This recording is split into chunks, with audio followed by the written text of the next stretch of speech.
And we're live. Kelly, what's going on? What's going on?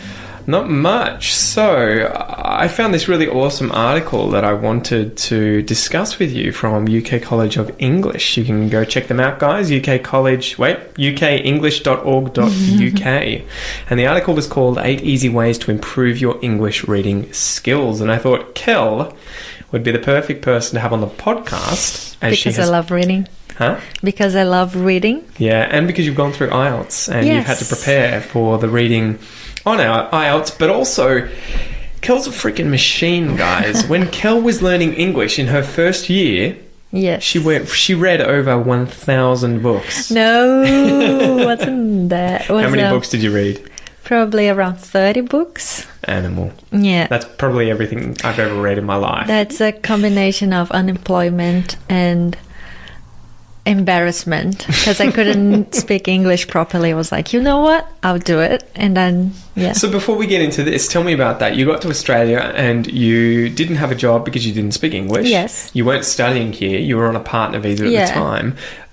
Well, how did you use reading to improve your English? So I used to have free English lessons at the library in Townsville. And so to mention that quickly, most libraries around Australia tend to have this kind of a setup, right? Where you can potentially have free English lessons. I believe so. In Townsville, it was actually, I think 2 or 3 different libraries would have the same sort of service. I've heard about it at quite a few different places. So if, it's worth looking for it if you want free English lessons, because they tend to be really good. Yeah, and there'll be a whole group of people, right? From and you guys can all over the things. place, yeah. Yeah. So I had... Good way to socialise and meet people too, right? If you want to make friends in Australia who are learning English as well. Yeah. So I used to attend those lessons, and I got a library card as well. Mm-hmm. So I would go every Monday for the free English lessons, and then stay for the whole day. I didn't have a job. Mm-hmm. So I would stay at the library for the whole day. And just read. And obviously the books are all free because you've got a library card. And I could take can some borrow anything home. you want. Yes. Just don't write in them. Yes, I try not to. So, that was it for a long time. And then because to be honest, the English lessons they quickly got too simple for me, because I was like, most people have jobs and, they have different interests, and the level of English I wanted to have was higher than the library could offer, I would say. So not to toot your own horn, but you were kind of advancing quickly because you were doing so much reading and study at home, time, because literally. That's all you did every day. Yes. So I decided to stop going to the lessons for a while. I would go to the library normally, but then I realized that I could help the teacher with the other students, just like, now that I can communicate a bit better, I can help you. And I just offered, and she was like, oh yeah. So she would, we would have a normal English lesson, and then I would suggest some books, or just read to them, or just, do activities with them. So that's how I got into reading very quickly, and it really helped me. So how did you work out what books to borrow, though, when you first were starting as well? Did you just ask for help whilst you were there? Not really. At first, I looked for books I had already read in Portuguese. Mm-hmm. So, like Paulo Coelho is a Brazilian writer. Yeah. And I found one of his books. I don't really like him, but anyway, I was like, okay, I'll read that in English, because I already know the story in Portuguese. That was hard. Then I decided to read children's books. Yeah. I think Harry Potter was one of them. I think we've all done that. Yeah. I've read that both in French and Portuguese. Craziness. It's an easy one to find in many different languages. Yeah. The funny thing, I didn't read Harry Potter in Portuguese. Oh, really? Yeah. Okay. Just in English. Not all of them, but in English. You haven't read all of them? Are you serious? No. Damn it, Kel. I've seen all the movies, but... Hey, Kel, have you seen Game of Thrones? No. Don't like it. No, not my thing. All right. Back to the topic. Anyway, yes. So, it was just children's books, and then fiction, like novels and things. Yeah, that was it. And then So we'll get on to this, I guess, but you really started basic and you just Yes. leveled it up quickly. Yes, and that yes. was, you found that very, very useful as opposed Absolutely. to diving in the deep end and Yes. just getting really difficult novels to begin with. it was a really good measurement as well, like for me to analyze my own improvement. Yeah. Like, oh, I can understand, this is the book I want to read next week. So I'll work really hard on the basic ones. And then when I feel, that I can do it, I'll get this book and read it. And then, oh, wow, like I can understand it properly. So it was really like a measurement for me to say, okay, now I know my, abilities with Yeah. English. All right, let's get into it. So number 1, practice reading English every day. That is a no-brainer to me. If you guys are serious about your English. And the good thing is here, it doesn't matter what you're reading, right? It could be that you are reading books, comics, online articles, subtitles on films, whatever it is. If you want to improve something, you need to be doing it regularly and every day, if possible. So what are their suggestions here? Find a quiet place where you won't be disturbed. Turn off all electronic devices. So obviously that's if you've pulled out a book. Yeah. Make sure the room is well lit so you can read clearly. Have a dictionary nearby so you can look up words you don't understand. And write unfamiliar words into a notebook to revise later. So this I want to pull. I want to pick your brains about.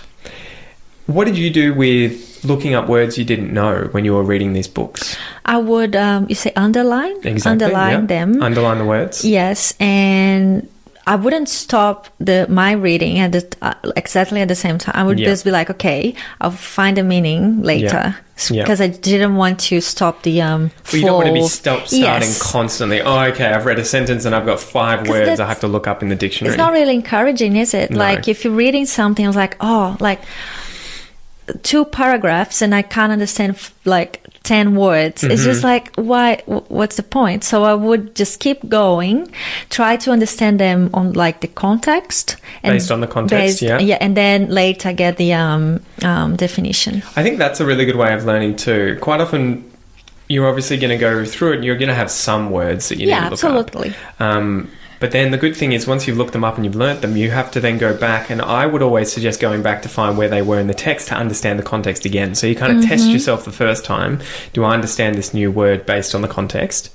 Because I don't know the word. Then you look up the word, learn it, see some examples, go back and read that same sentence again where you've underlined that word and you can be like, now I understand clearly what they were, what the exact context was. And you can assess, were you right or not, right? So you can see, actually, this is the gist of what I thought was going on.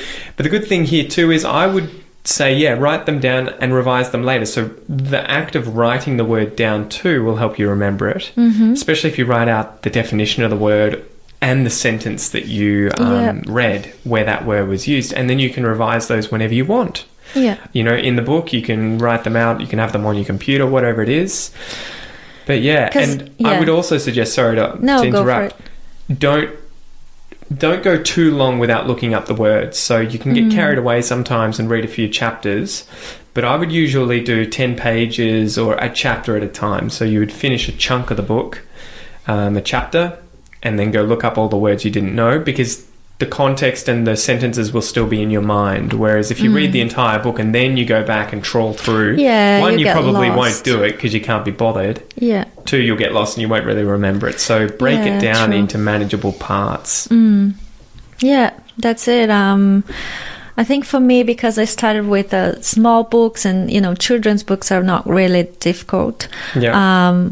It was less of that at the beginning, but then as I progressed, definitely I had to look up some words. And even today, I think it's very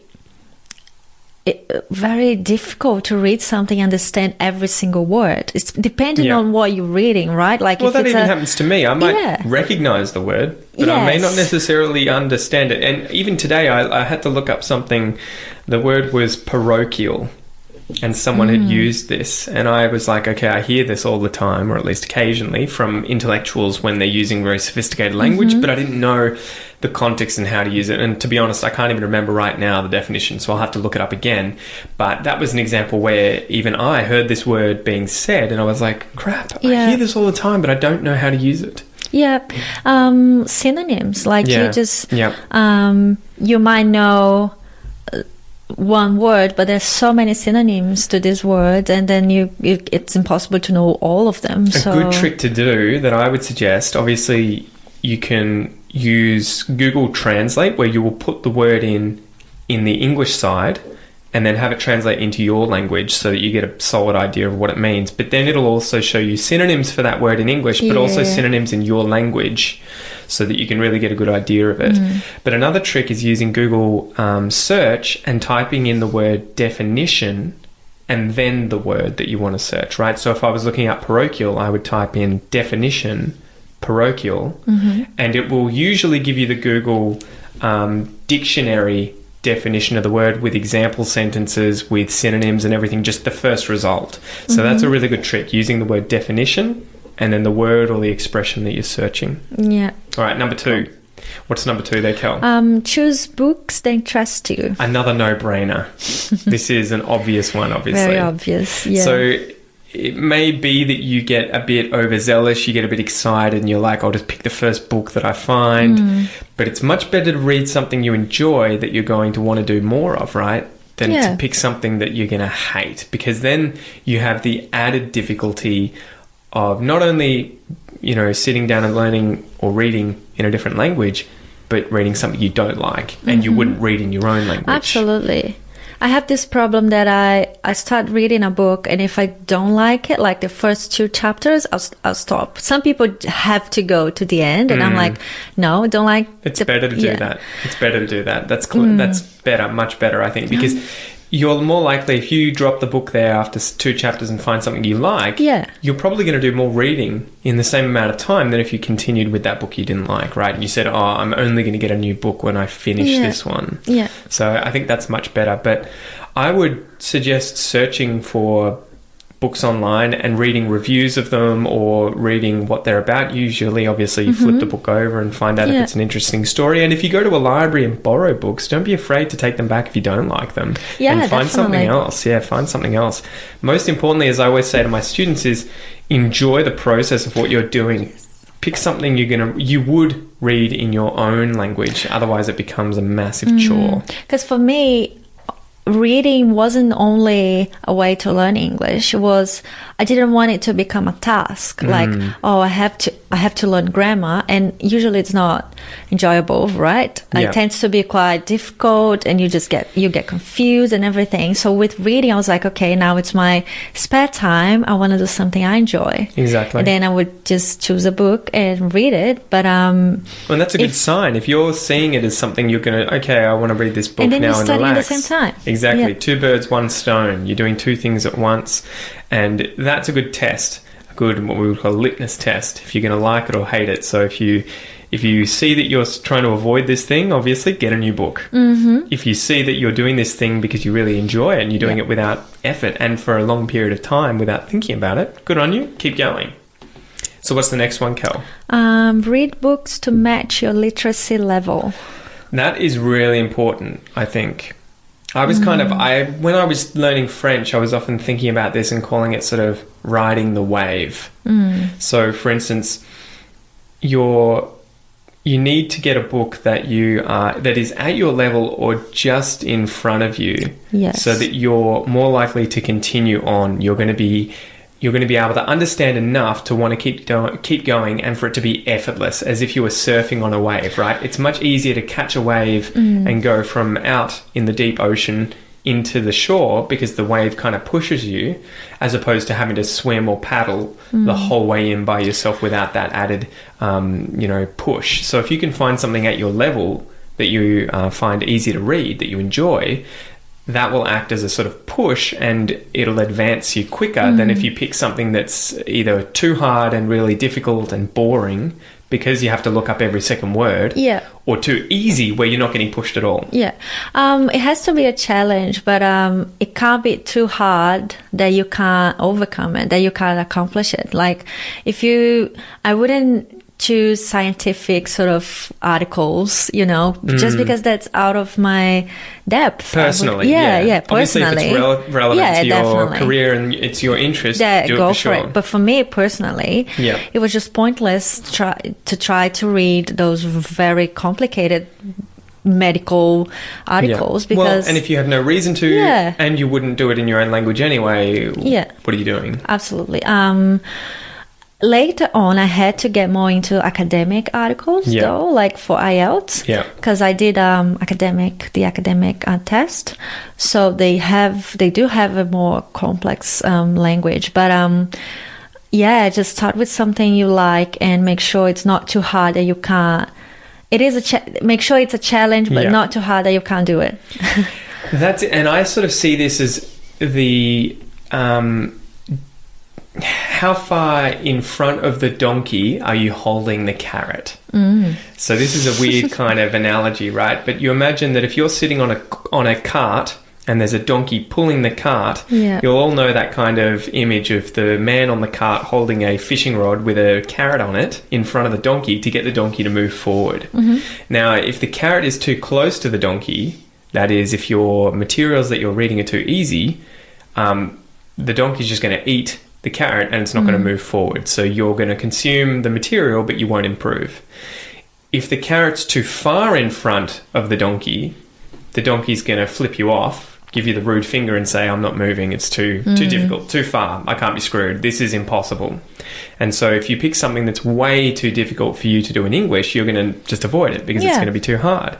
So the key here is getting the carrot the right distance in front of the donkey's face to get it to move forward. And so that's why you need to pick something that is difficult, but not too difficult that you don't want to do it, and not too easy that you're not improving. That's it. So what tricks do you have, Kel, if you're trying to work out whether or not a book is sort of at your level? I remember this from primary school. I think it was 10 words on every page you need to look up. It was that kind of thing. So they would say, if you need to look up more than 10 words on a page, the book's too hard, find another book. And I mean, this is for kids who are fluent in English, so maybe make it more than 10. But was there a trick when trying to find things at your level? Quite. I would definitely, if it was too hard for me to keep the flow sort of going, like I would if I had to stop many times, and if it was like too complex, I would probably put it down, wouldn't keep reading it, or wait until I had improved enough to get it again and read it. But I think for me personally, it would all be about what interested me. Yeah. Like if I, that's my favorite writer, for example, and I really like a book this person has written, I would be like, okay, I'm much more willing to give it a try. And even if I don't like the story at first, I would just keep pushing. Yeah. But that was pretty much my my trick, I think. Just see how it go, I would say, and then assess how much you're enjoying it or not. Yes, definitely. Oh, that's good. That's good. It was the same for me. I remember reading Harry Potter in French. I think I read 1, 2, 3, 4 of the books.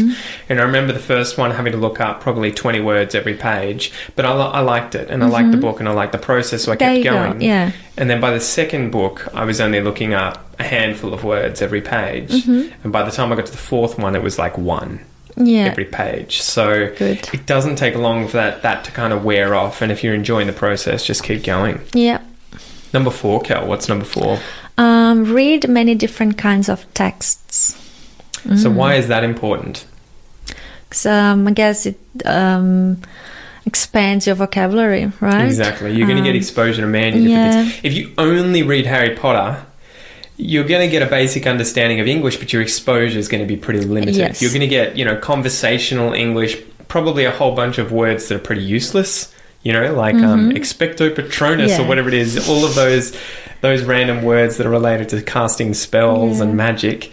So that's why it's really important to kind of mix it up. And this is where I would suggest reading different things like online articles, blogs, about, interesting facts about history, about science, about current affairs, different news stories, because you're going to get all sorts of different vocab thrown at you that you will learn and have to look up. And it's just a very quick way to round off your English and get a good comprehension. It's interesting, like, as you improve, your interests kind of expand as well. So I personally started with, nonfiction or children's books, and then I was reading all the things that at first, if I had started with them, I would be like, oh no, maybe that's too hard, or like, I don't really like it. But as you progress and you see, oh yes, I can do it, you get more like, I think, willing to try different things and read different things as well. So, yeah. So when did you make the switch? Did you notice a point at all in your English level where you suddenly started reading a whole lot of different things, or was it just a continuous kind of expansion?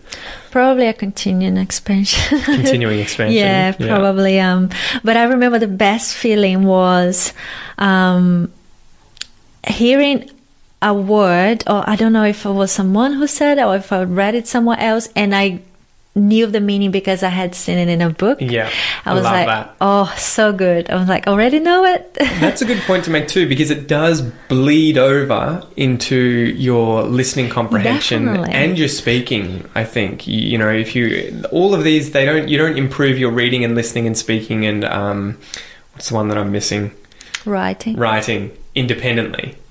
You every time you improve one, you improve the others passively, right? Without necessarily having to do them all independently. So that's the good thing. The more you read, you're going to see these new words. When people use them or say them, you're going to understand them. You're going to try and use them yourself when you're speaking. And then even when you're writing, you'll probably use more of these newer words as well. So all boats rise as the tide comes in, right? Especially with synonyms. Like, I'm always talking about synonyms because such a big thing on IELTS. Yeah. And it's so good when you can, because you have a limited amount of time to do your writing test, for example, and you can't really be repetitive. Yeah. So if you write the same word a few times, you'll be like, okay. It was very big. It was very tiring. Yes. It was very annoying. So reading really helps you to get this sense of, okay, how can I say it in a different way? Yeah. It's really good. And it is just constant reps of seeing well thought out sentences. So a lot of the time they're going to be sentences people probably wouldn't say unless it's reported speech. Yes.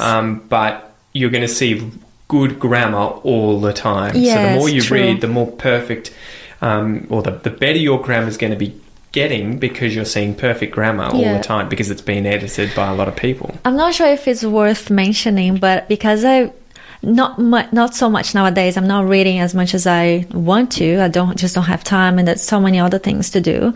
But probably because I was reading so much, I speak a little bit funny. Like, I usually say the context first, and then I go to the point. You always complain about that. I might say one of the things I find like most attractive, and again, and then I say that's usually you're going to tell me what the thing is that I'm thinking about before you set up the whole that's thing. Usually a sort of literary sort of a way to explain things, because when you're reading a novel, you see that all the time, and I got this sort of issue because I speak like that, and I should. It's not the end of the world. Yeah, I know, but that's where I got it from reading so much. So, all right, on number 5 here, number 5, ask yourself questions as you read.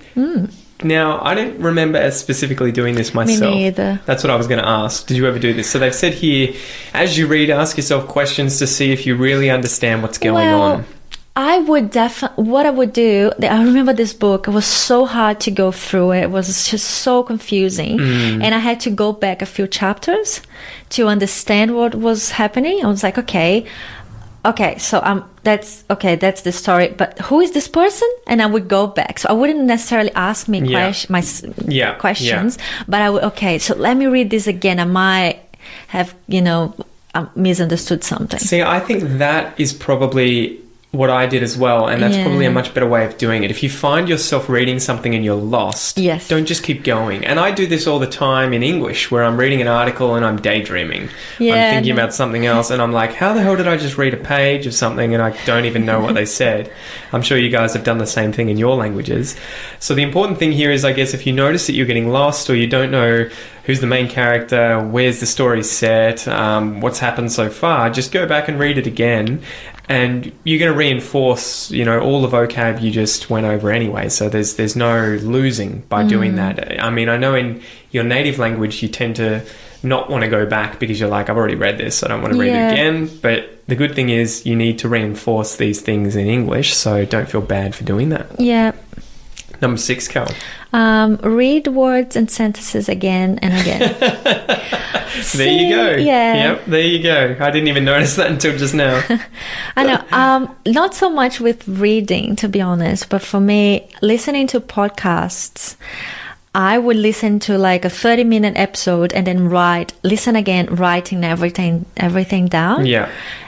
It was really time consuming, and I have probably like 4 or 5 books, like notebooks full of podcasts that I just transcribed. Yeah. But it really helped. This is why she's so good at transcribing podcasts now, guys. But I don't know, like with reading, if you just read it over and over again.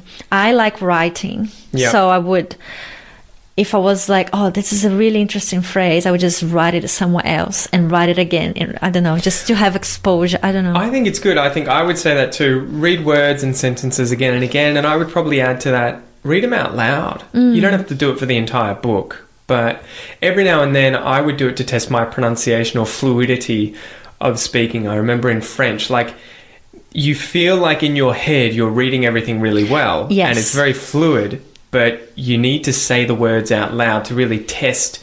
Sometimes, one word will be followed by another one and they stick, they're hard to pronounce, the fluidity isn't there.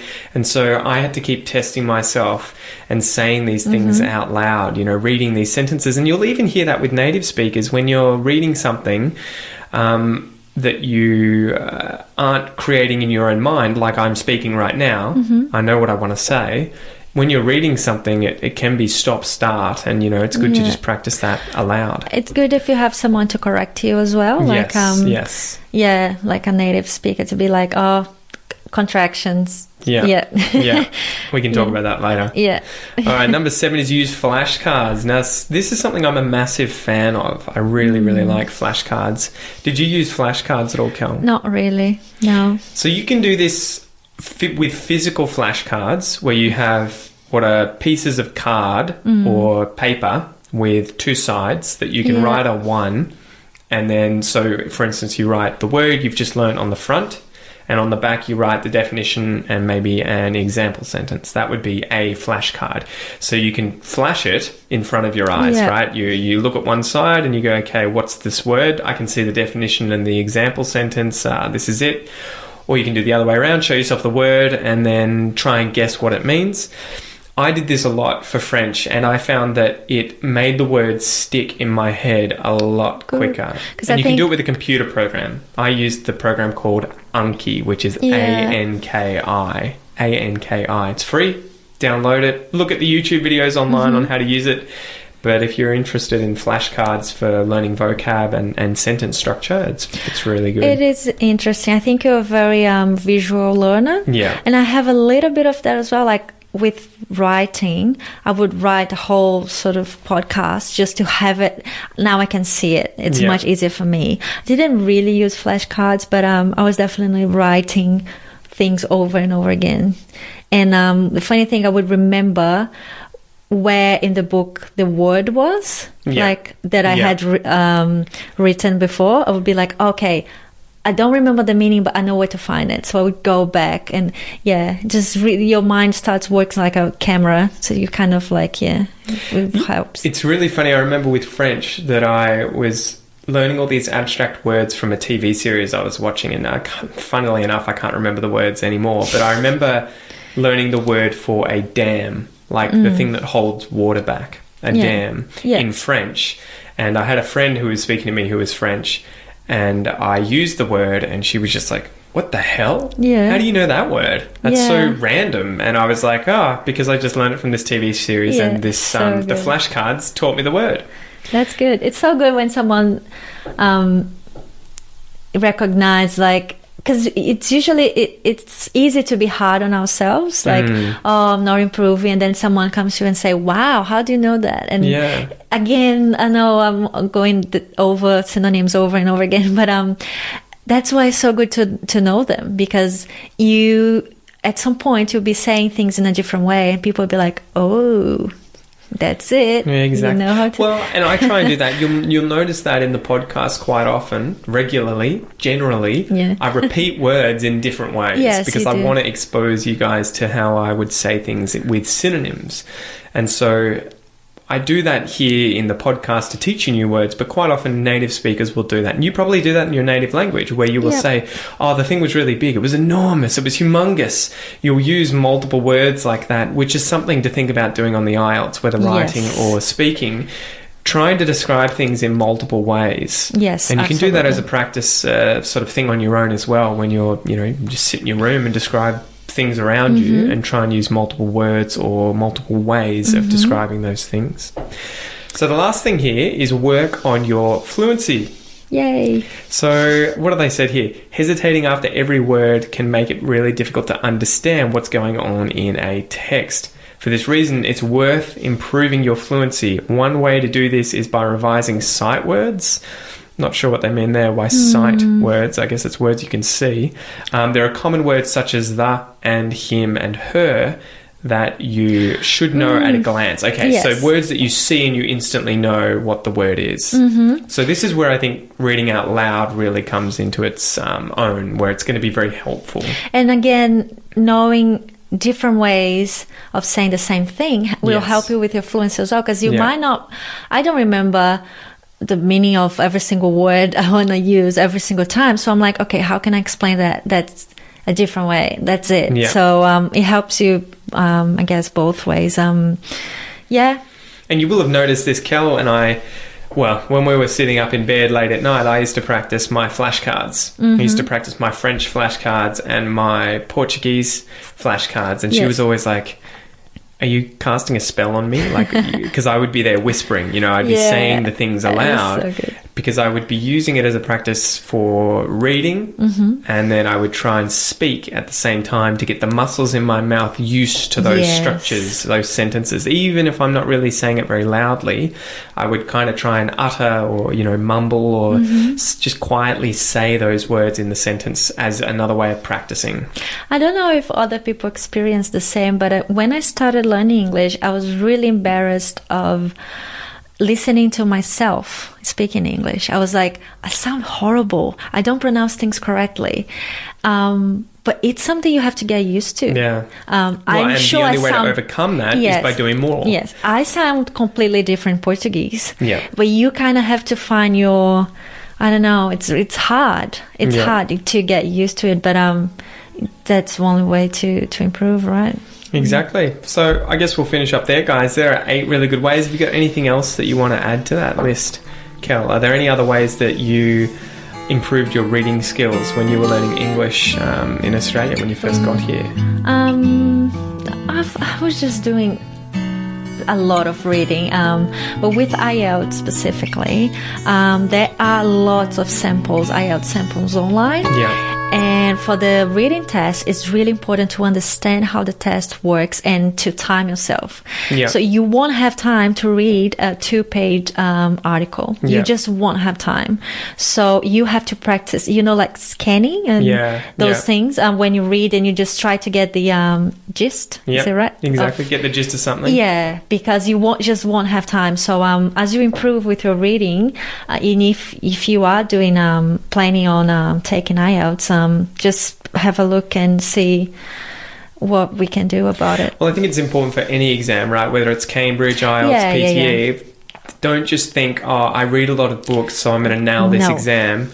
Think, I need to learn what they want on the exam for the reading component, Yes. and then practice that thing actively. And whether it's PTE, Cambridge, or IELTS, you're going to find example or sample questions online for sure for all of them. So just type in, sample questions reading, IELTS, Cambridge, PTE, whatever it is, and then practice the actual questions.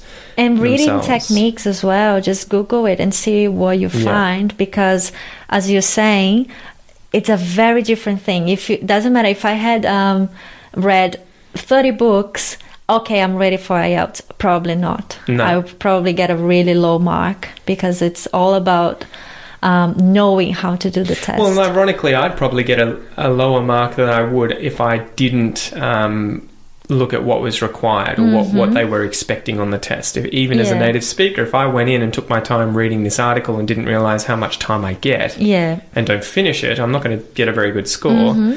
As if I had known, okay, I get 5 minutes and it's likely to be this long, it's likely to be this kind of topic. Just make sure you prepare. Yeah.